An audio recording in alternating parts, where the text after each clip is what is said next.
Little foxes, one of the little foxes anger అనే విషయాన్ని, ఆ అంశాన్ని గురించి కొంచెం విపులంగా నాకున్న సమయంలో మీతో పంచుకోవాలని నేను ఆశపడతా ఉన్నాను.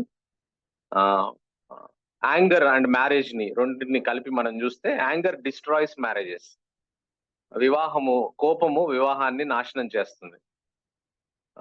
మనకు సహాయకరంగా ఎఫెసీలకు రాసిన పత్రిక 4వ అధ్యాయము,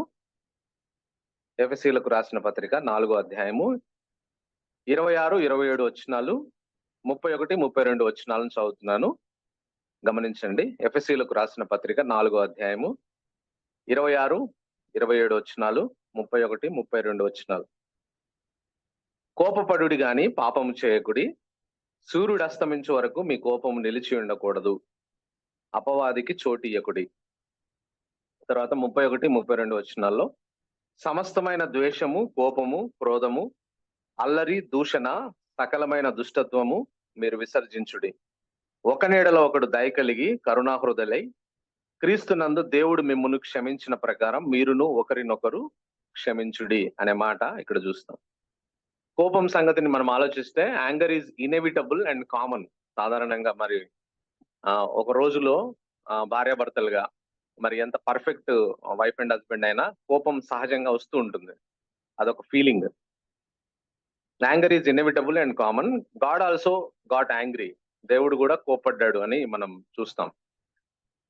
అయితే anger has to pass through you, that's it, అంతే. అంటే కోపము మనలోంచి వెళ్ళిపోవాలి. If it stays with you, కోపం మనలో గనక నిలిచి ఉంటే, and if you allow it to rule you or control you, కోపాన్ని మనల్ని ఏలడానికి మనం అనుమతిస్తే, కోపాన్ని మన దగ్గరే ఉంచుకుంటే, కోపం వచ్చి వెళ్ళిపోతే సమస్య లేదు, కానీ కోపాన్ని మన దగ్గరే మనం ఉంచుకుంటే it will lead to sin. అదే అక్కడ చెప్పింది, కోపడుడి గాని పాపం చేయొద్దు అనే మాట కదా. It will lead to sin and it's consequences will be very expensive. దానివల్ల వచ్చే పర్యవసానాలు చాలా, మరి కొన్నిసార్లు మళ్ళా వెనక్కి తీసుకోలేనంత పర్యవసానాలు ఉంటాయి, మనం కోపాన్ని నిలిచి ఉండనిస్తే మనలో అనే విషయాన్ని మనం జ్ఞాపకం చేసుకోవాలి. కాబట్టి యాంగర్ గురించి మనం క్రైస్తవులంగా యాంగర్ తో ఎలా డీల్ చేయాలి, కోపంతో మనం క్రైస్తవులంగా ఎలా కోపాన్ని మనం డీల్ చేయాలో మనం ప్రతి ఒక్కరం నేర్చుకోవాల్సిన అవసరత ఉందనే విషయాన్ని ఈ సందర్భంగా నేను జ్ఞాపకం చేస్తా ఉన్నా. కొన్ని బైబిల్ వచనాలు మనం చూస్తే, మత్తయి సువార్త 5వ అధ్యాయం, మరి కోపం గురించి రాయబడిన కొన్ని వచనాలను మనం చూస్తే, మత్తయి సువార్త 5వ అధ్యాయం కొన్ని వచనాలు నేను చదువుతున్నాను చూడండి. 20వ వచనం నుంచి శాస్త్రుల నీతి, మత్తయి సువార్త 5వ అధ్యాయము 20 నుంచి 24 వచనాల వరకు చదువుతున్నాను. శాస్త్రుల నీతి కంటేను పరిసయ్యుల నీతి కంటేను మీ నీతి అధికము కాని ఎడల మీరు పరలోక రాజ్యంలో ప్రవేశింప నేరరని మీతో చెప్పుచున్నాను. నరహత్య చేయవద్దు, నరహత్య చేయవాడు విమర్శకు లోనగునని పూర్వీకులతో చెప్పబడిన మాట మీరు విన్నారు కదా. నేను మీతో చెప్పున్నదేమనగా, తన సహోదరుని మీద కోపపడు ప్రతివాడు విమర్శకు లోనగును, తన సహోదరుని చూచి వ్యర్థుడా అని చెప్పువాడు మహాసభకు లోనగును, ద్రోహి అని చెప్పువాడు నరకాగ్నికి లోనగును. కావున నీవు బలిపీఠం వద్ద అర్పణము నర్పించుచుండగా నీ మీద నీ సహోదరునికి విరోధం ఏమైనా కలదని అక్కడ నీకు జ్ఞాపకం వచ్చిన ఎడల, అక్కడ బలిపీఠం ఎదుటనే నీ అర్పణము విడిచిపెట్టి మొదట వెళ్ళి నీ సహోదరునితో సమాధాన పడుము, అటు తర్వాత వచ్చి నీ అర్పణము అర్పింపము అనే మాట. ఈ వచనాల ప్రకారం మనం యేసుప్రభు వారి కొండ మీద చేసిన ప్రసంగంలోని మాటలు మనం చదువుకున్నాం. ఈ వచనాల్లోని సారాంశాన్ని మనం గ్రహించడానికి ప్రయత్నం చేస్తే, anger is the first step to hell కదా. 3 స్టెప్పులు చెప్పాడు దేవుడు, దాంట్లో కోపం అనేది మొదటి స్టెప్ నరకానికి కదా. ఆ తర్వాత పాత నిబంధనలో నరహత్య, క్రొత్త నిబంధనలో కోపంతో సమానం, పాపం చేసే కోపంతో సమానం అనే విషయాన్ని కూడా మనం గ్రహించవచ్చు. ఎవరి మీదైనా కోపపడి క్షమాపణ అడగకపోతే నీ అర్పణ, నీ ప్రార్థన అంగీకరించబడదు. కాబట్టి నువ్వు ముందు పోయి వాళ్ళతో నువ్వు క్షమాపణ అడిగి వచ్చి మరలా నీ అర్పణ అర్పించు, నీ ప్రార్థన చేయని బైబిల్లో రాయబడింది అనే విషయాన్ని ఈ సందర్భంగా నేను మీకు జ్ఞాపకం చేస్తున్నాను. కోపము వచ్చి వెళ్ళిపోతే పర్వాలేదు, కానీ కోపం నిలిచి ఉంటే అది పాపానికి దారితీస్తుంది. అది ఎంత వినాశనం చేస్తుంది మనిషిని అని అంటే, ఫర్ ఎగ్జాంపుల్ దీని గురించి ఆలోచిస్తున్నప్పుడు బైబిల్లో 2 శామ్యూయల్ 16:23లో ఒక వ్యక్తి కనపడతాడు. మనం చూద్దాం చూడండి. 2వ సమూయేలు గ్రంథం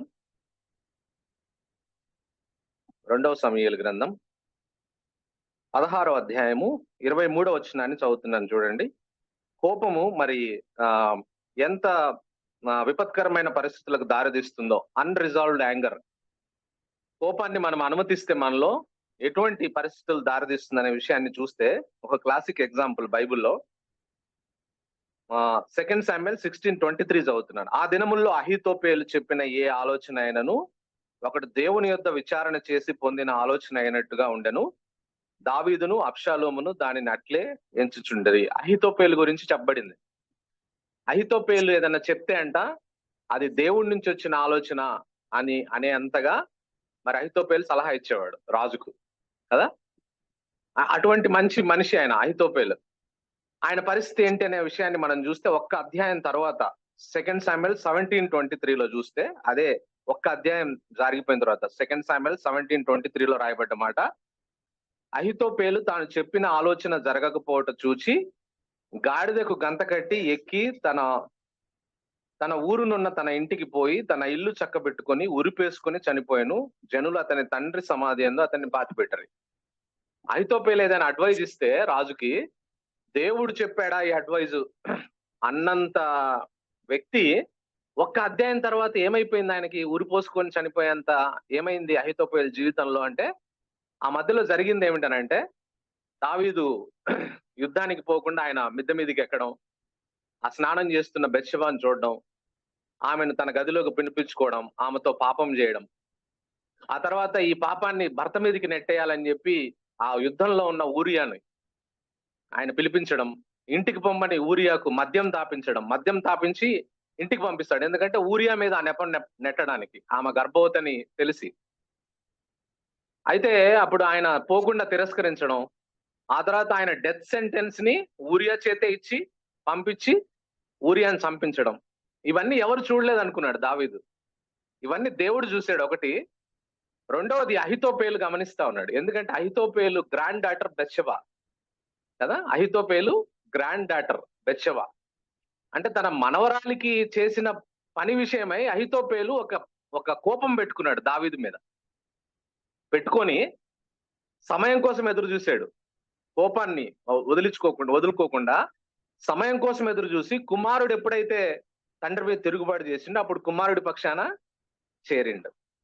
చేరి ఆ కోపం ఎంతకు దారి తీసింది అని అంటే, ఆ తర్వాత కాలంలో మనం చూస్తే ఉరి పెట్టుకొని మరి చనిపోయినట్టుగా మనం చూస్తాం. అంటే కోపం ఎంత డేంజరస్. ఒక దేవుడు ఆలోచన ఇతను చెప్పేదంతా దేవుడు చెప్తున్నాడా అన్నట్టుగా ఉండే వ్యక్తి, ఆ తర్వాత దావీదు దేవుడు వాళ్ళిద్దరి మధ్య జరగాల్సినవి జరిగిపోయినాయి. దావీదు ఆయన శిక్షించబడ్డాడు దేవుని చేత, ఆయన బాగానే ఉన్నాడు. కానీ ఆయన మీద కోపపడి ఈయన కదా, దావీదు మీద కోపపడి ఈయన ఆ మనసులో అన్రిజాల్వ్డ్ యాంగర్ ని అట్నే కంటిన్యూ చేసి, అది ఆఖరికి ఆ అన్రిజాల్వ్డ్ యాంగర్ ఏం చేసింది ఆయన అంటే, ఆయన ఆత్మహత్య చేసుకోవడానికి మరియు చనిపోవడానికి మరి దోహదం చేసింది అనే విషయాన్ని ఈ సందర్భంగా నేను మీకు జ్ఞాపకం చేస్తా ఉన్నా. కాబట్టి మనము కోపం విషయంలో ఈ క్లాసిక్ ఎగ్జాంపుల్ మనం గుర్తుపెట్టుకొని, ఎక్కడన్నా మనం ఏదైనా అన్యాయం జరుగుతున్నప్పుడు కొంతమంది వ్యక్తుల మీద కదా, వాళ్ళని చూసి ఇంత అన్యాయం జరుగుతుంటే వాళ్ళ మీద ఒక అన్రిజాల్వ్డ్ యాంగర్ ని మనం పెట్టుకొని ఉంటాం. ఆ యాంగర్ ని పోగొట్టుకోకుండా పెట్టుకుంటే అది మనకే నష్టం కదా. ఆ విషయాన్ని మనము గమనించాలి అనే విషయాన్ని ఈ సందర్భంగా నేను మీకు జ్ఞాపకం చేస్తా ఉన్నా కదా. If you allow anger to stay in your life, some times it will kill you. అందుకనే అపోస్తలుడైన పౌలు గారు ఇందాక మనం చదువుకున్నది ఎఫెసీ పత్రికలో ఎఫెసీ 4:26-27 కోపపడుడి గాని పాపం చేయకుడి, సూర్యుడు అస్తమించే వరకు మీ కోపం. ఒక డెడ్ లైన్ పెట్టిండు. మీరు జాగ్రత్త. మనం క్రైస్తవులంగా, భార్యాభర్తలుగా మనందరం కదా, మనకు డెడ్ లైన్ ఏంటంటే, సరే ఉదయం కోపడ్డా మధ్యాహ్నం కోపడ్డా సూర్యుడు అస్తమించే లోపల కోపము నిలిచి ఉండకూడదు అనే విషయాన్ని మనం జ్ఞాపకం చేసుకోవాలి. Today's anger is okay, but yesterday's anger is very very dangerous కదా. కోపాన్ని కంటిన్యూ చేస్తే మరుసటి రోజుకి బైబుల్ చెప్పిన దానికి విరుద్ధంగా ఇఫ్ యు కంటిన్యూ యాంగ్రీ మరుసటి రోజు ఇట్ ఈస్ వెరీ డెడ్లీ. ఎలా డేంజరస్ వచనంలో చెప్తున్నాడు. అలా అంటే కోపాన్ని ఏ రోజు కోపం ఆ రోజే రిజాల్వ్ చేసుకోకుండా మరుసటి రోజు క్యారీ చేస్తే ఏమవుతుందంటే అపవాదికి చోటిచ్చినట్టు అంటున్నాడు కదా, కంటిన్యూషన్ లో మనం చదువుకున్న వాక్య భాగంలో. అపవాదికి చోటిచ్చాం, డెవిల్ కి ఫుడ్ హోల్డ్ ఇచ్చాం మన మన లైఫ్ లో అనే విషయాన్ని మనము జ్ఞాపకం చేసుకోవాలని ఈ సందర్భంగా నేను మీకు జ్ఞాపకం చేస్తా ఉన్నా కదా.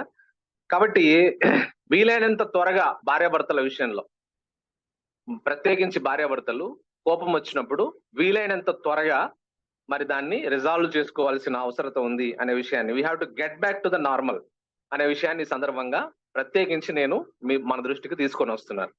ఇది మీకు నాకు అందరికీ బైబిల్ చెప్తున్న మాట.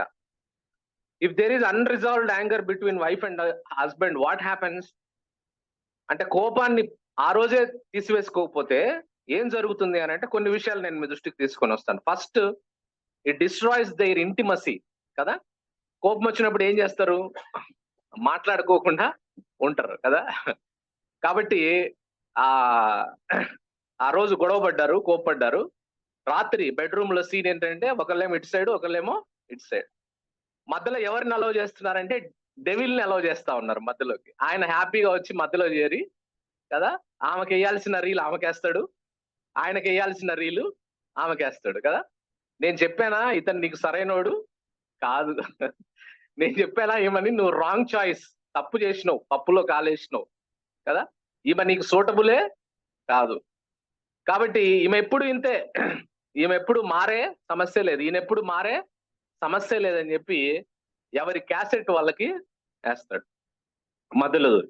కాబట్టి మరి ఆ విధంగా, అందుకనే ఎందుకు ఆ విధంగా జరుగుతుంది అని అంటే, ఫర్ ఎగ్జాంపుల్ మనం బైబిల్లో కూడా చూస్తే ఆడమ్ ఒక్కడే ఉన్నప్పుడు సాటన్ ఆడమ్ నేమ్ టెంప్ట్ చేయలే, ఆడమ్ దగ్గరికి రాలే కదా. ఆడమ్ దగ్గరికి మేడం వచ్చినప్పుడే ఈయన వచ్చిండు కదా. అంటే Satan always wants to destroy marriages. దేవుడు ఒక వివాహ వ్యవస్థ ద్వారా, అందుకే నేను బైబిల్లో ఈ వాక్యం చదవక ముందు నేను ఎప్పుడు ఏమనుకుంటేవాడిని అంటే, మ్యారేజ్ అంటే ఒక జెండు బాంబుతో సమానం అనుకునేవాడిని. అదే పెళ్ళైందంటే వీడు అయిపోయిండ్రా, ఇంకా పెళ్ళైన తర్వాత నేను అప్పుడు పాలిటిక్స్ లో ఉన్నా, పెళ్లి చేసుకునేటప్పుడు. అప్పుడు రక్షణ లేదు. అప్పుడు మా సబ్ ఇన్స్పెక్టర్ కి, పోలీస్ ఎస్ఐకి పోయి ఇస్తే, ఈ రోజు నుంచి నీ పని అయిపోయింది అన్నాడు. అదే పెళ్ళైన తర్వాత నుంచి నీ పని అయిపోయింది అన్నాడు. అదే నిజంగా పెళ్లి అంటే పని అయిపోద్దేమో అని అనుకున్నా నేను. కానీ బైబిల్లో చెప్పిన మాట ఏమిటనంటే, భార్య దొరికిన వానికి మేలు దొరికింది అని రాయబడింది. సో వివాహము దేవుడు ఒక మంచి ఉద్దేశంతో, ఇరువురికి మేలుకరంగా ఉండడానికి, ఒంటిగానికి ఏ విధంగా పెట్టగలుగుతుంది, ఒంటిగా ఉండడం కంటే ఇద్దరు కలిసి ఉండడం మేలు అని బైబిల్ సెలవిస్తా ఉంది. సో మనందరం భార్యాభర్తలందరికీ వివాహం ఒక్కళ్ళే ఆలోచించేదానికి, ఇద్దరు కలిసి ఆలోచించి నిర్ణయం తీసుకునేదానికి, ఒక్కళ్ళే పనిచేయడానికి, ఇద్దరు కలిసి పనిచేయడానికి చాలా వ్యత్యాసం ఉంది. సో వివాహం అనేది మనం మేలు కొరకే దేవుడు ఏర్పాటు చేసినాడు. అల్టిమేట్ గా వివాహం మనం మేలు కొరకు ఏర్పాటు చేశాడు. కాబట్టి ఇది ఎవరికి నచ్చదంటే సాతానికి నచ్చదు. మనం రాత్రి బెడ్ మీద ఆ సీన్ ఉందని అంటే ఖచ్చితంగా అపవాదికి చోటిచ్చినట్టే. అపవాది మన ఇంటిమసీని ఇంకా ఫర్దర్ గా డ్యామేజ్ చేయడానికి అవకాశం ఉంటది. So unresolved anger will lead to lack of intimacy between both wife and husband.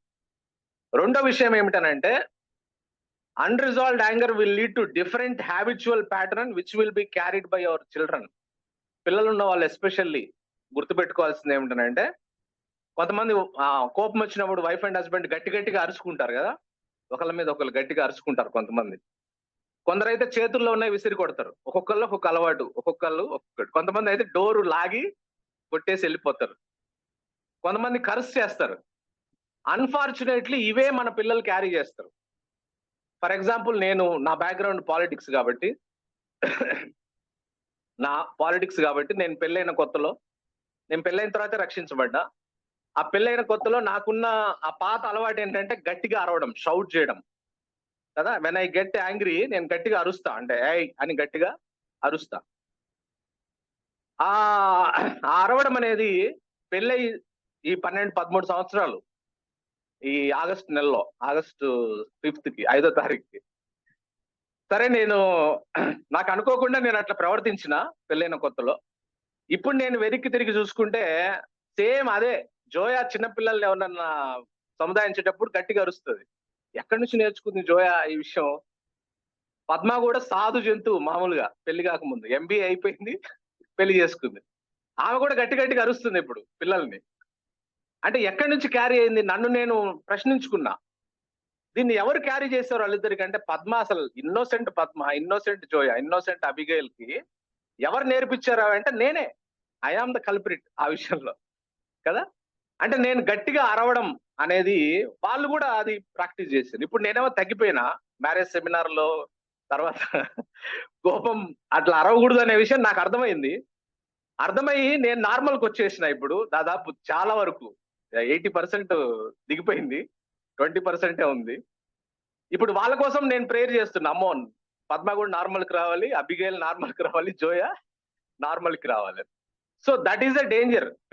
పిల్లల ముందు మనం అన్రిజాల్వ్డ్ యాంగర్ వల్ల వచ్చే habits they will carry in to their marriage. అదే పాజిటివ్ వేలో చూడండి, ఇద్దరు వైఫ్ అండ్ హస్బెండ్ గొడవ పడ్డారు అనుకోండి. ఒకవేళ గొడవ పడ్డప్పుడు ఇద్దరు రండి మన ఇద్దరం కూర్చొని మాట్లాడుకుందామని వాళ్ళిద్దరు కూర్చొని మాట్లాడుకుంటూ ఇద్దరు కలిసి ప్రేయర్ చేసుకున్నారు అనుకోండి. ఇద్దరు ఒక రేషనల్ డిస్కషన్ చేసుకున్నారు అనుకోండి, కాన్వర్జేషన్ ఉంటే they will carry that to their marriages పిల్లలు. సో అది మనము పేరెంట్స్ గా అదొక నష్టపోతాం మనం పిల్లల విషయంలో. మన పిల్లలకి ఒక మంచి ప్యాటర్న్ ని మనం ఇవ్వాలి. మనం కోపపడడం ద్వారా మనం అనవసరమైన హ్యాబిట్స్ ని డెవలప్ చేయడం ద్వారా మనం చేసేది ఏమిటనంటే మన పిల్లల వివాహాలను కూడా మనం పాడు చేస్తున్నాం అనే విషయాన్ని మనం గుర్తుపెట్టుకొని మనము ఒక పాజిటివ్ వేలో ఒక పాజిటివ్ ఇంపాక్ట్ ని మన పిల్లల మీద క్రియేట్ చేయవలసిన అవసరం ఉందనే విషయాన్ని మనము జ్ఞాపకం చేసుకోవాలి. మూడవది మనం గమనించినట్లయితే అన్రిజాల్వ్డ్ యాంగర్. అట్నే గనక మనం కోపం కంటిన్యూ చేస్తూ ఇద్దరు మాట్లాడుకోకుండా వైఫ్ అండ్ హస్బెండ్ సీరియస్ గానే బిహేవ్ చేస్తున్నారంటే it will take us to full control of devil. మొత్తం నా సాతాన్ నియంత్రణకు వెళ్ళిపోతారు ఇద్దరు వైఫ్ అండ్ హస్బెండ్. అంటే ఎంత డిస్ట్రాయ్ చేయగలిగితే అంత డిస్ట్రాయ్ చేసే అంతగా సాతాన్ ఆధీనంలోకి వెళ్ళిపోతాం ఇద్దరం వైఫ్ అండ్ హస్బెండ్. అప్పుడు సాతాన్ ఏం చేస్తాడంటే he will dictate us what to do. ఏం చెయ్యాలో మనకి ఆయన చెప్తుంటాడు సాతాన్. ఇంకా నువ్వు ఇట్లా చేయాలని ఏం చేస్తాడు ఆయన? First he will convince us you will get right result with wrong behaviour అనేది మనల్ని కన్విన్స్ చేస్తాడు. నీ రాంగ్ బిహేవియర్ ద్వారా రైట్ రిజల్ట్స్ వస్తుందని నిన్ను నమ్మిస్తాడు. ఎట్లా?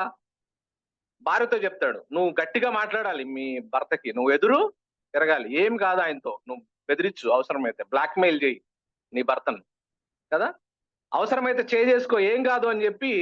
అంటే రాంగ్ బిహేవియర్ తో రైట్ రిజల్ట్స్ వస్తాయనే విషయాన్ని నిన్ను కన్విన్స్ చేస్తాడు. కాబట్టి క్రిస్టియన్ వైఫ్స్, క్రిస్టియన్ హస్బెండ్స్ కూడా రాంగ్ బిహేవియర్ ద్వారా రైట్ రిజల్ట్స్ పొందడానికి ఎవరు వాళ్ళని ఒప్పింపజేసినారు అని అంటే డెవిలే. ఎందుకంటే you allowed anger to remain in you. మీ ఇద్దరిలో మళ్ళీ కాన్ఫ్లిక్ట్ లో మీరు కలిసిపోలేదు కదా. Yes sir. ఎవరు అట్లా అన్న చెప్పిన ఇన్సైట్ అది నిజంగా బాగుంది కదా. డెవిల్ ఎట్లా మనతో ఇది చేస్తాడు అని అంటే మన చుట్టూ ఉన్న ఫ్రెండ్స్ ఉంటారు కదా, ఇమ్మెచ్యూర్డ్ ఫ్రెండ్స్, ఇమ్మెచ్యూర్డ్ రిలేషన్షిప్స్ తో కదా, ఇమ్మెచ్యూర్డ్ ఫ్రెండ్స్, ఇమ్మెచ్యూర్డ్ రిలేషన్షిప్స్ లో మనకున్న వాళ్ళ ద్వారా మరి అపవాది మనతో మాట్లాడతాడు. ఏమని కన్విన్స్ చేస్తా ఉన్నాడంటే నీ రాంగ్ బిహేవియర్ లోంచి రైట్ రిజల్ట్స్ వస్తాయని నిన్ను కన్విన్స్ చేస్తాడు. ఒక్కటి గుర్తుపెట్టుకుందాం క్రైస్తవులంగా, రాంగ్ బిహేవియర్ లోంచి రైట్ రిజల్ట్ ఎప్పుడు రాదు. అసలు అది దాన్ని ఎక్స్పెక్ట్ చేయడానికే లేదు కదా. రెండవది మరి డెవిల్ చేసే పని ఏమిటంటే he will convince you doing right won't get right results. సరిగా ప్రవర్తిస్తే సరైన రిజల్ట్స్ రావు. వాక్యం లేదో చెప్తారు, నువ్వు లోబడు, నీ భర్త ఎట్లాంటి వాడైనా భార్య లోబడమని చెప్తుంది కాబట్టి నువ్వు లోబడతా అంటే ఇది వర్కౌట్ అవ్వదని చెప్తాడు డెవిల్. మనల్ని కన్విన్స్ చేస్తాడు కదా. అంటే రైట్ రిజల్ట్స్ తో, రైట్ బిహేవియర్ తో రైట్ రిజల్ట్స్ వస్తుందని ఏదైతే బైబుల్ చెప్తుందో అది తప్పు అని చెప్తాడు అపవాది. అపవాది చెప్పేదంతా ఎప్పుడు మనల్ని కన్విన్స్ చేసేది అదే కదా. కాబట్టి బైబుల్ లోబడమని చెప్తుంది భార్యకు అని అంటే అవసరం లేదు, లోబడాల్సిన అవసరం లేదు, ఎదురు తిరిగితేనే పని అవుతుంది, లోబడితే పని కాదు అని. భర్తతో చెప్తాడు భార్యను ప్రేమించమని బైబుల్ చెప్తుంది కదా అంటే 4 దంతే దారిలోకి వస్తారు, నువ్వేం గట్టిగుండు, నువ్వు మగపిల్లవాడివి, నువ్వు ఇంకా పౌరుషంగా ఉండాలా, నువ్వు బాగుండాలని చెప్పి బైబుల్ ప్రేమించమని చెప్తున్నా అది వర్కౌట్ అవ్వదులే. అంటే డెవిల్ ఎట్లా కన్విన్స్ చేస్తా ఉన్నాడంటే రైట్ బిహేవియర్ తో రైట్ రిజల్ట్స్ రావు అని మనల్ని కన్విన్స్ చేస్తున్నాడు కాబట్టి మనం రాంగ్ బిహేవియర్ చేస్తా ఉన్నాం, వైఫ్ అండ్ హస్బెండ్ ఒకళ్ళతో ఒకళ్ళు కదా. అది చాలా, ఈ విషయంలో మనం కన్విన్స్ అవ్వాలి. బైబుల్ ఈజ్ ఎగ్జాక్ట్లీ ట్రూ కదా. మనము ఇద్దరిలో భార్యాభర్తల్లో ఒకళ్ళు రైట్ బిహేవియర్ ఉంటే వాక్యానుసారంగా అవతల వాళ్ళను గ్యారంటీగా రాబట్టుకోవచ్చు. బైబుల్ సేస్ దట్ కదా. పిల్ల వెంకటరత్నం గారు నా దేశం నా మతం నా దేశం అని ఒక బుక్ రాసిండ్రు. ఆ బుక్ లో ఒక సినీ యాక్టర్, ఆయన అన్బిలీవర్, ఒక బిలీవర్ ఆమె పెళ్లి చేసుకుంటది ఆయన్ని. ఆ ఊరికి బక్సింగ్ గారు వస్తుంటారు, ఆ ఊరికి వస్తుంటే ఆయన చాలా ధనవంతుడు, వాస్తవంగా జరిగిన స్టోరీ ఇది. ఆయన ధనవంతుడైతే ఈమె చాలా భక్తిపరురాలు, భర్త రక్షణ కోసం ప్రార్థన చేస్తా ఉంటది. ఒక మంచి రైట్ బిహేవియర్ తో భర్త ఎంత రూడ్ గా ఉన్నా, తనని పట్టించుకోకపోయినా, తన పట్ల ఎంత అమర్యాదగా ప్రవర్తించినా సరే తను మర్యాదగానే ప్రవర్తిస్తుంటది, వాక్యానుసారమే ప్రవర్తిస్తూ తన భర్తను రాబట్టుకోవడానికి ప్రయత్నిస్తుంది. ఒకరోజు ఆయన బయలుదేరి వెళ్తా ఉంటే, ఈ రోజు బక్సింగ్ గారు వస్తున్నారండి, మీటింగ్ త్వరగా ముగించుకొని వస్తే అయ్యగారు మన దగ్గరకు వస్తున్నారు, మనం ఆయన్ని కలవాలి అని చెప్తే ఆయనకు విపరీతమైన కోపం వస్తుంది. షూ కడుతుంటది, నేను చెప్తుంటే కోపం వచ్చేస్తాయి ఆయనకు విపరీతంగా. నాకు ఇంపార్టెంట్ మీటింగ్ ఉందంటే నువ్వు తొందర రమ్మంటావేంటని ఆ షూ కాల్తో తీసుకొని తంతడామని ముఖం మీద దగ్గర కింద ఉంటే తంతే. ఏ ఆడోళ్ళైనా అంటే మామూలుగా జనరల్ గా ఆ ప్లేస్ లో ఎవరైనా ఉంటే, ఎంత సాత్వికురాలు ఉన్నా రెబలియన్ నేచర్ వస్తుంది లోపల నుంచి. కానీ ఈమె ఎంత మంచి విశ్వాసం అంటే, ఆ బ్లడ్ ఆ షూ మీద పడితే ఆ షూని మళ్ళీ అని ఏం రెస్పాన్స్ లేకుండా షూ మీద బ్లడ్ తుడుస్తూ ఏమంటదంటే, ఏమండి ఆయన చాలా గొప్ప దైవ సేవకుడు, ఆయన కలిసే అవకాశం వచ్చింది, దయచేసి మీరు రండి సాయంత్రం త్వరగా, మీరు మీటింగ్ ముగించుకొని త్వరగా వస్తే మనకు మంచిది, ఆయన చాలా పెద్ద దేవుని సేవకుడు అని. ఎంత రైట్ బిహేవియర్ కదా. సాత్వికంగా ఆ షూ మీద ఉన్న బ్లడ్ తుడిచేసి మళ్ళీ బాక్స్ ఇచ్చి ఆయన్ని కార్ దగ్గరికి తీసుకొని వచ్చి ఆయనకు సెండ్ ఆఫ్ ఇస్తుంది. కారులో కూర్చున్న వ్యక్తి ఆలోచనలో పడిపోతాడు, ఏంటి నా భార్య అసలు మనిషేనా ఈమా, కాల్తో కొడితే రక్తం వస్తుంటే ఏంటి మా క్రిస్టియానిటీ, ఏమి క్రైస్తవం, అసలు ఎవరైనా బక్సింగ్ గారు అని చెప్పి సాయంత్రం వచ్చి ఆ తర్వాత later he become a Christian, ఆయన రక్షించబడతాడు కదా. Right behaviour will give right results. ఎప్పుడైనా బాగా ఆలోచించాలి మనం. ఇది రాంగ్ బిహేవియర్ ద్వారా రైట్ రిజల్ట్స్ వస్తాయని నిన్ను కన్విన్స్ చేస్తున్నానంటే అది డెవిల్ కన్విన్స్ చేస్తున్నట్టు మనల్ని. అంటే డెవిల్ కి ఫుల్ కంట్రోల్ ఇస్తే ఆ విధంగా మనల్ని కన్విన్స్ చేస్తాడు అనే విషయాన్ని మనం జ్ఞాపకం చేసుకొని, if you obey the word of God, దాంట్లో నీకు 100% తిరుగులేదు. మనం దేవుని వాక్య ప్రకారం జీవిస్తే ఖచ్చితంగా మనకు రైట్ రిజల్ట్ వస్తుంది అనే విషయాన్ని ఈ సందర్భంగా నేను మీకు జ్ఞాపకం చేస్తాను. నాలుగోది, అన్రిజాల్వ్డ్ యాంగర్ వల్ల సమస్యలు వచ్చేది. కోపం సాయంత్రం వరకు నిలిచి ఉండకుండా ఉండాలి. నిలిచి ఉంటే ఏమవుతుంది, if you allow anger to carry next day ఏమవుతుంది అనే విషయాన్ని మనం గమనిస్తే, unresolved anger will lead to health problems కదా. కోపాన్ని మనం నియంత్రించుకోలేకపోతే అనారోగ్య సమస్యలు వస్తాయి కదా, ఇంటెస్టైనల్ ప్రాబ్లమ్స్ వస్తాయంట.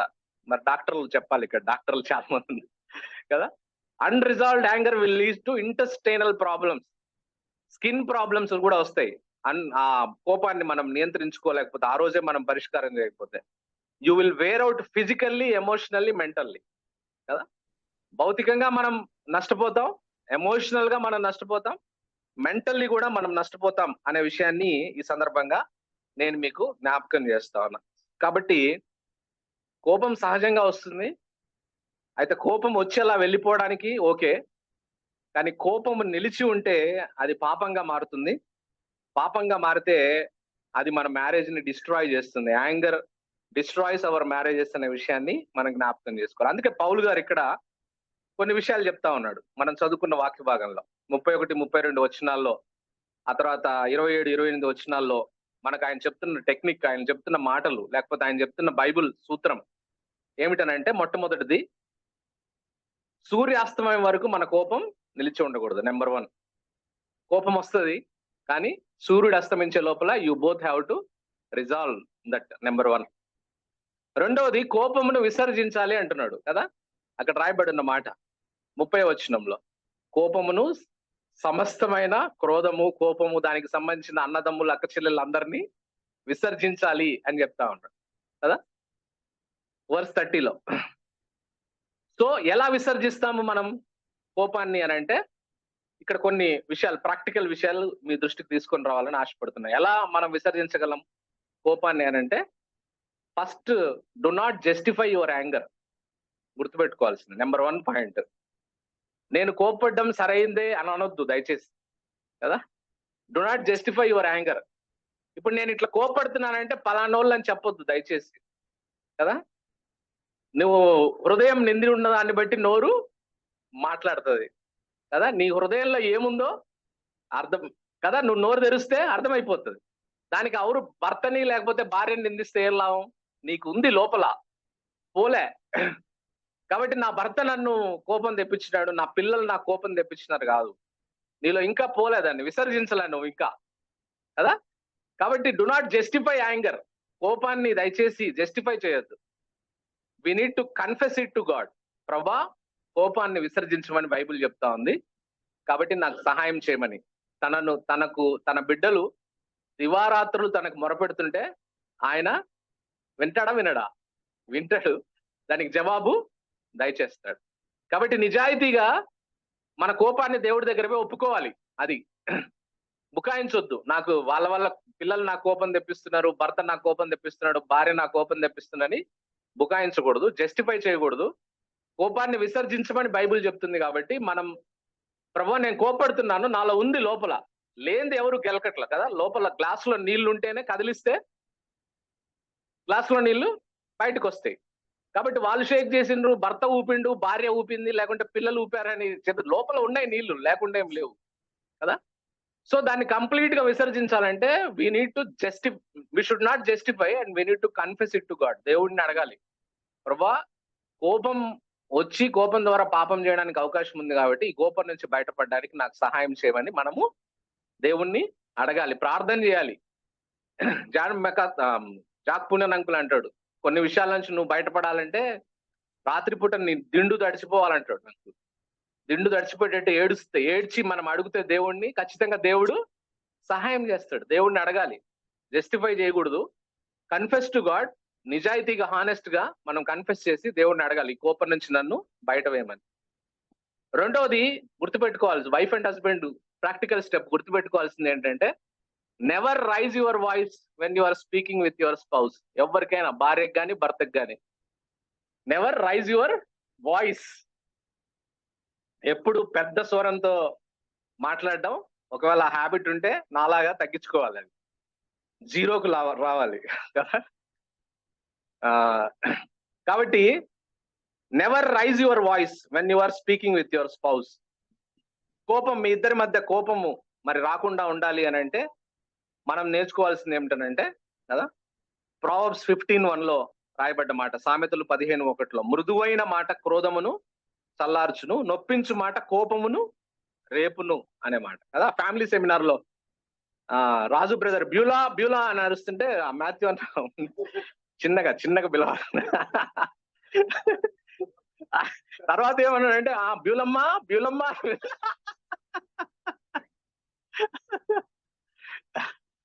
అట్లా కదా. బ్యూలా అనేది వేరు, బ్యూలమ్మ అనేది వేరు. బ్యూలా అంటే కోపం వస్తుంది, బ్యూలమ్మ అంటే వచ్చిన కోపం కూడా చల్లారిపోతుంది.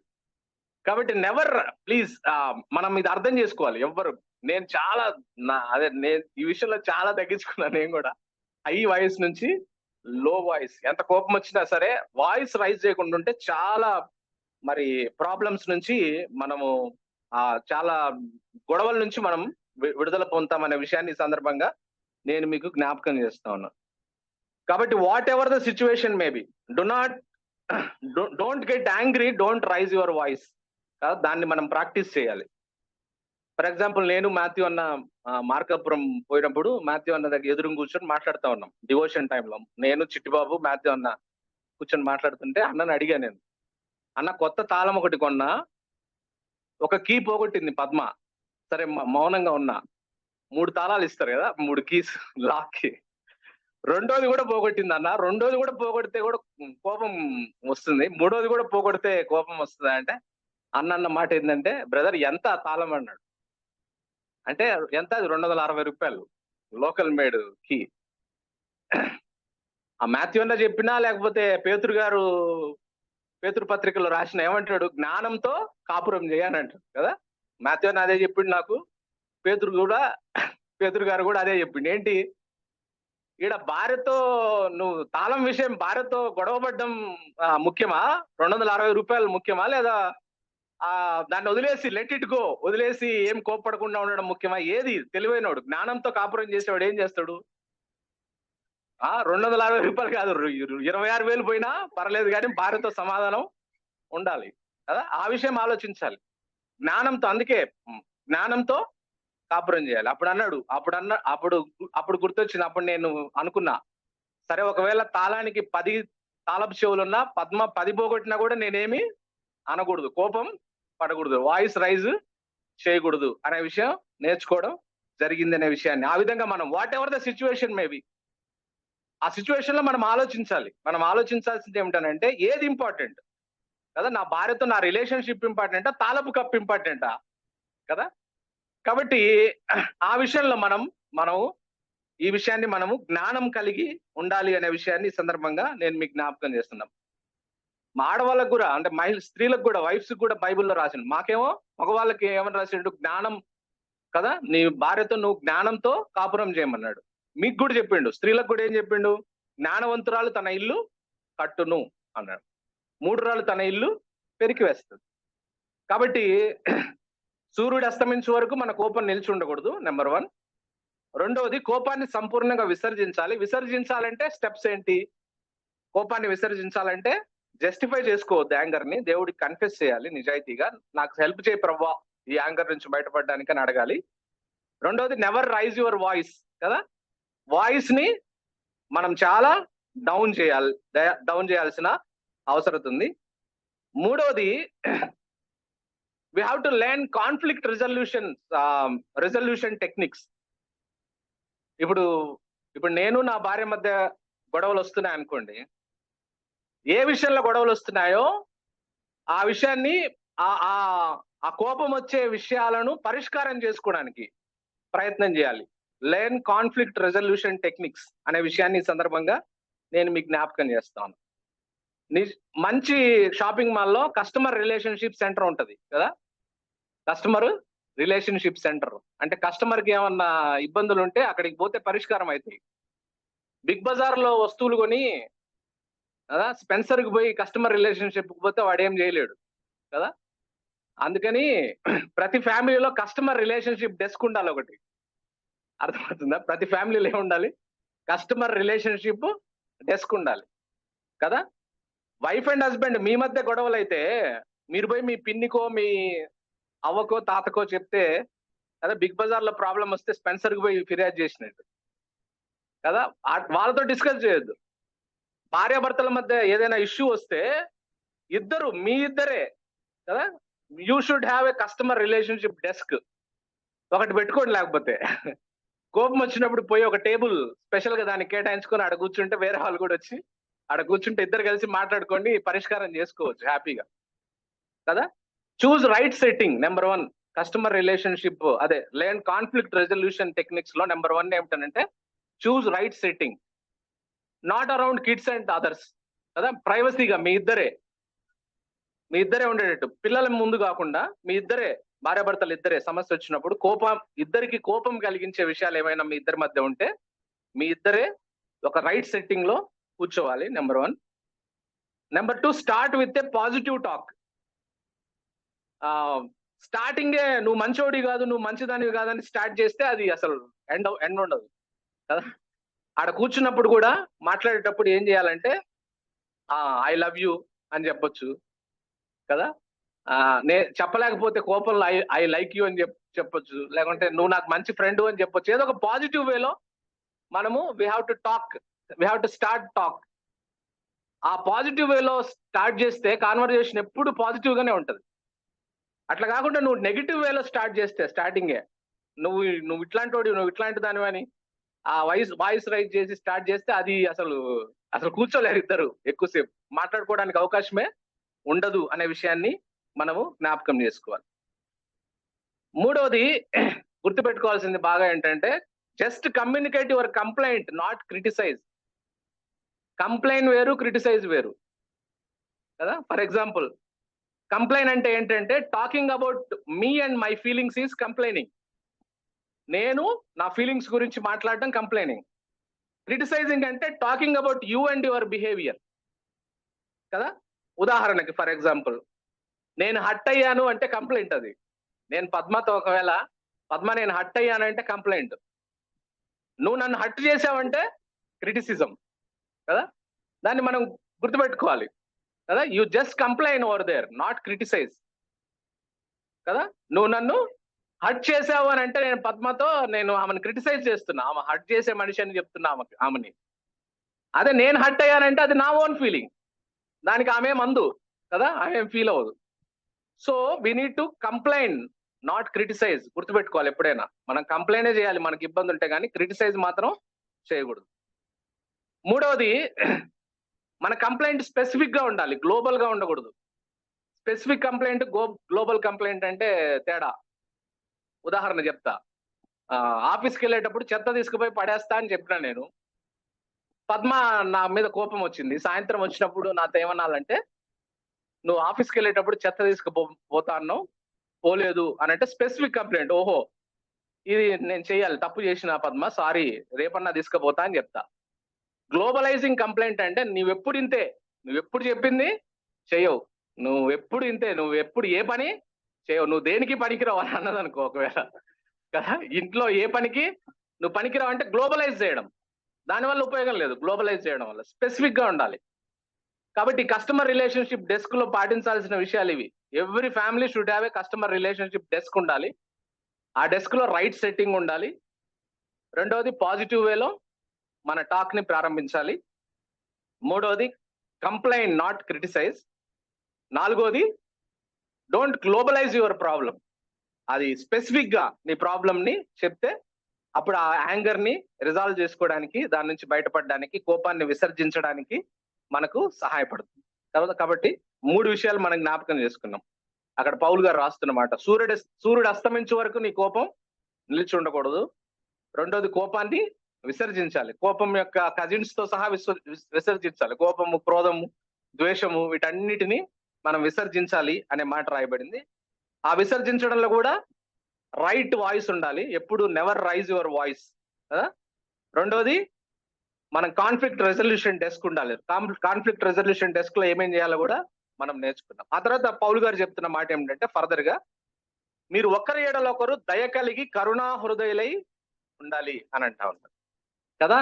దయ కలిగి ఉండాలి వైఫ్ అండ్ హస్బెండ్. మెయిన్ గా యేసుప్రభు వారి దగ్గరికి వచ్చి విడాకుల గురించి ప్రస్తావిస్తే యేసుప్రభు ఏమంటాడంటే, because of your hardness of your heart, అంటే మీ హృదయ కాఠిన్యం చేత మీరు విడాకులు అడుగుతున్నారు. దాని విషయం నేను రాశాను కానీ, బైబిల్లో ధర్మశాస్త్రం లేదో చెప్పబడింది కానీ, మీ హృదయ కాఠిన్యం అంటే hardness of heart leads to divorce. దానికి ఆపోజిట్ లో kindness of heart leads to good marriage కదా. ఆపోజిట్ లో హార్డ్నెస్ ఆఫ్ కఠినం, హృదయం కఠినపరుచుకుంటే అది విడాకులకు దారితీస్తుంది. మనం ఒకరి ఏడలో ఒకరు భార్య భర్తలం దయ కలిగి ఉంటే ఆ వివాహం మంచి వివాహంగా ఉంటుంది అనే విషయాన్ని ఈ సందర్భంగా నేను మీకు జ్ఞాపకం చేస్తాను. ఈ దయను కలిగి ఉండడం ఎంత ఇంపార్టెంట్ అంటే, it's one of the good quality that Christ has. యేసుప్రభు వారు కలిగిన ఒక మంచి క్వాలిటీ ఏంటంటే, ఒకటి దయ కలిగి ఉండడం ఇతరుల ఏళ్ళ. భార్య భర్తలు ఎప్పుడు ఇద్దరు ఒకరి ఏళ్ళ ఒకరు దయ కలిగి ఉండాలి, కఠినంగా ఉండకూడదు. చూడండి, దాని గురించి బైబిల్లో రాయబడ్డ మాట సామెతల గ్రంథం 3వ అధ్యాయం 3వ వచనంలో ఏమంటున్నాడు? జ్ఞాని అయిన సొలొమోను, దయను సత్యమును, సామెతలు 3:3, దయను సత్యమును ఎన్నడూ విడిచిపోనీయకము, వాటిని కంఠభూషణముగా ధరించుకొనుము, నీ హృదయమును పలక మీద వాటిని రాసుకొనుము. చూడండి, దయా సత్యాన్ని అంట కదా, ఏమంటా ఉన్నాడు? దయా సత్యాన్ని ఎన్నడూ విడిచిపోనియద్దు, అసలు నిన్ను విడిచిపెట్టనియద్దు. దయ ఎప్పుడు నువ్వు దయ కలిగిన వాడిగానే ఉండాలి, ఎప్పుడు నువ్వు దయగలిగిన దానిగానే ఉండాలి. వాటిని విడిచిపెట్టొద్దు. వాటిని అవసరమైతే హారం లాగా ధరించుకో, అసలు వాటిని నీ హృదయం మీద రాసుకో అంటున్నాడు. కాబట్టి one of the mark of a good Christian అంటే దయ కలిగి ఉండడం. ఆ దయ ఎక్కడ చూపించాలి? ఫస్ట్ అంటే మన భార్య మీద. ఫస్ట్ ఎక్కడ చూపించాలి దయ అంటే భర్త మీద కదా. ఇద్దరి మధ్య హార్డ్నెస్ ఉండకూడదు, ఆపోజిట్ గా ఉన్న హార్డ్నెస్ ఉండకుండా దయ కలిగి ఉండాలి అనే విషయాన్ని బైబిల్ చెప్తుంది అనే మాట ఈ సందర్భంగా నేను మీకు జ్ఞాపకం చేస్తాను. Kindness conquers others. దయ కలిగి ఉంటే ఇతరులను గెలుస్తావు నువ్వు. ఏ కైండ్ వర్డ్, దయాపూరితమైన మాట, ఏ కైండ్ కమ్యూనికేషన్, దయాపూరితమైన సంభాషణ, ఏ కైండ్ టోన్ ఆఫ్ వాయిస్, దయతో కూడిన ఆ వాయిస్, ఏ కైండ్ బాడీ లాంగ్వేజ్, దయతో కూడిన మరి ఆ body language will canker your spouse. ఒకవేళ నీ వైఫ్ ఎట్లాంటిదైనా పర్వాలేదు, నీ భర్త ఎటువంటి వాడైనా పర్వాలేదు, నువ్వు దయ కలిగి ఉండడం కనుక ప్రాక్టీస్ చేస్తే you will win that person, you will win your spouse కదా. They prostrate before you. నువ్వు ఆ దయ కలిగి నువ్వు ప్రవర్తించవలసిన అవసరత ఉంది అనే విషయాన్ని ఈ సందర్భంగా నేను మీకు జ్ఞాపకం చేస్తా ఉన్నా.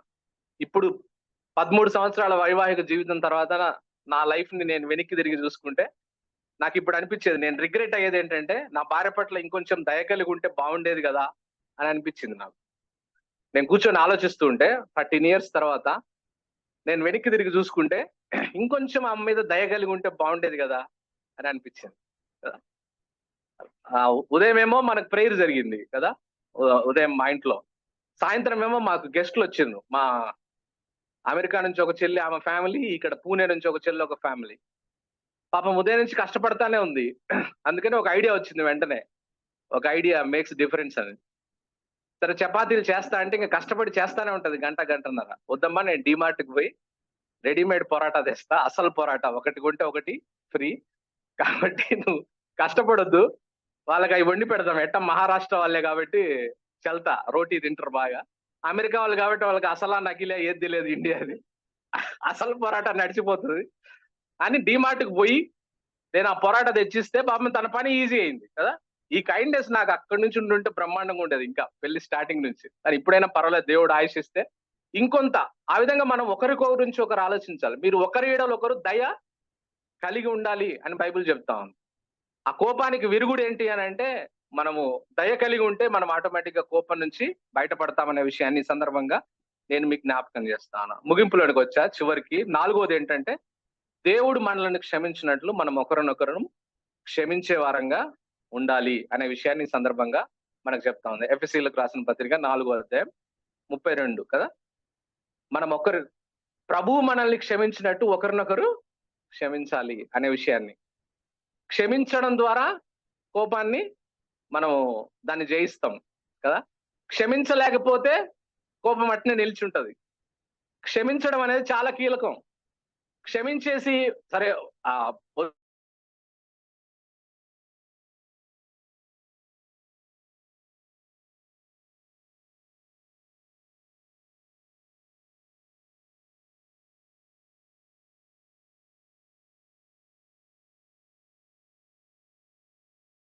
క్షమించాడు.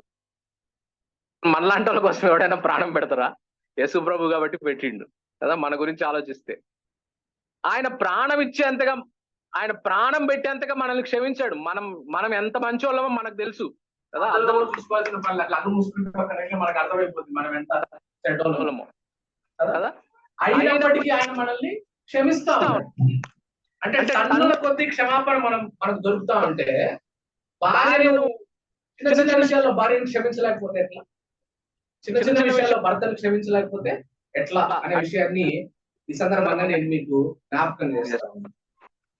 కాబట్టి క్షమిస్తే ఏమొస్తుందంటే, క్షమిస్తే మనం క్షమించగలిగే వారంగా ఉంటే we will get peace in our heart. First మనకు ప్రయోజనం క్షమిస్తే. మనం ఇతరులు, నేను నా భార్యను క్షమిస్తే హృదయంలో సమాధానం వస్తుంది. మొట్టమొదట peace, I will get peace in my heart.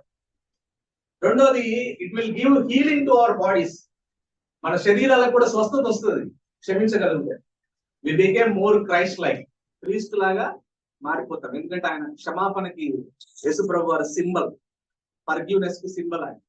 ఆయన బిడ్డలమని చెప్పుకుంటూ మనం భార్యాభర్తలు ఒకరినొకరు క్షమించుకోలేకపోతే ఎలా, క్షమించవలసిన అవసరం ఉంది అనే విషయాన్ని నేను మీకు జ్ఞాపకం చేస్తాను. నేను ముగిస్తా ఉన్నాను కదా. నువ్వు పదే పదే కోప్పడుతున్నావనంటే, ప్రాబ్లం అవతల వ్యక్తిలో కాదు, నీలో ఉంది. అనే విషయాన్ని నువ్వు గుర్తించాలి కదా. వింటున్నారా? నువ్వు పదే పదే కోపడుతున్నావు అని అంటే ప్రాబ్లం అవతల వ్యక్తులు కాదు, మనలో ఉంది ప్రాబ్లం. మనం దాన్ని రిజాల్వ్ చేయాలి. ఎదుటివాడి ప్రవర్తన నిన్ను డిక్టేట్ చేసేటట్టుగా నువ్వు ప్రవర్తించొద్దు దయచేసి కదా. ఎదుటి వాళ్ళు ఎలా ప్రవర్తించినా నువ్వు కోపం నుంచి బయటపడితే నువ్వు మామూలుగానే ఉంటావు కదా. కాబట్టి ఎదుటివాడి ప్రవర్తన మన ఆత్మీయ స్థితిని అప్ అండ్ డౌన్స్ చేసే అంత తక్కువ ఆత్మీయ స్థితిలో పీస్ అండ్ ఫెలోషిప్ లో మనం ఉండడానికి వీల్లేదు. We have to conquer and angry కదా. కోపాన్ని జయించే వారంగా మనం ఉండాలి అనే విషయాన్ని ఈ సందర్భంగా నేను మీకు జ్ఞాపకం చేస్తాను. ఒక ఆయన అంటాడు ఇంగ్లీష్ లో ఒక saying, who angers you conquers you. అర్థమైందా? He who angers you conquers you. నీ కోపం తెప్పిస్తున్నారంటే నువ్వు జయించబడుతున్నావు వాళ్ళ చేత కదా. నువ్వు ఓడిపోతున్నావు వాళ్ళ ముందు. ఓడిపోవద్దు. మనం యేసు ప్రభు బిడ్డలంగా జయించే వారంగా ఉండాలా. నువ్వు ఏమైనా నేను రాస్తావు కోపడను అనే ఆత్మీయ స్థితికి మనం రావాల్సిన అవసరం ఉందనే విషయాన్ని నేను మీకు జ్ఞాపకం చేస్తున్నాను. ఇంకొక ఆయన అంటాడు, if a small thing has a power to make you angry, does not indicate something about your size కదా. మళ్ళీ చెప్తున్నాం, if a small thing has a power to make you angry, does that not indicate something about your size. ఒక చిన్న విషయాన్ని గురించి నువ్వు కోపడుతున్నావు అంటే నీ స్థాయి ఎంత కదా, చిన్నది. మరుగుజ్జు లాంటి క్రైస్తవులం ఉండొద్దు మనం పీస్ అండ్ ఫెలోషిప్ కదా. మనం జైంట్స్ లాగా ఉండాలి. చిన్న చిన్న విషయాలకి కోపడద్దు కదా. అంటే మనం చిన్న విషయాలకే మనం ఇరిటేట్ అవుతున్నాం, కోపడుతున్నాం అంటే అది మన సైజ్ ని, మన ఆత్మీయ స్థితి యొక్క పరిమాణాన్ని చూపిస్తుంది. మనం మరుగుజ్జులో ఆత్మీయంగా అని అర్థం, ఊరికే కోపడుతున్నాం అంటే. కాబట్టి దాన్ని మనం జయించవలసిన అవసరం ఉంది. స్పిరిచువల్ జైంట్స్ గా మనం మారాలి. We need to conquer anger, otherwise it will destroy our marriages. దేవుడి మాటలు దీవించు.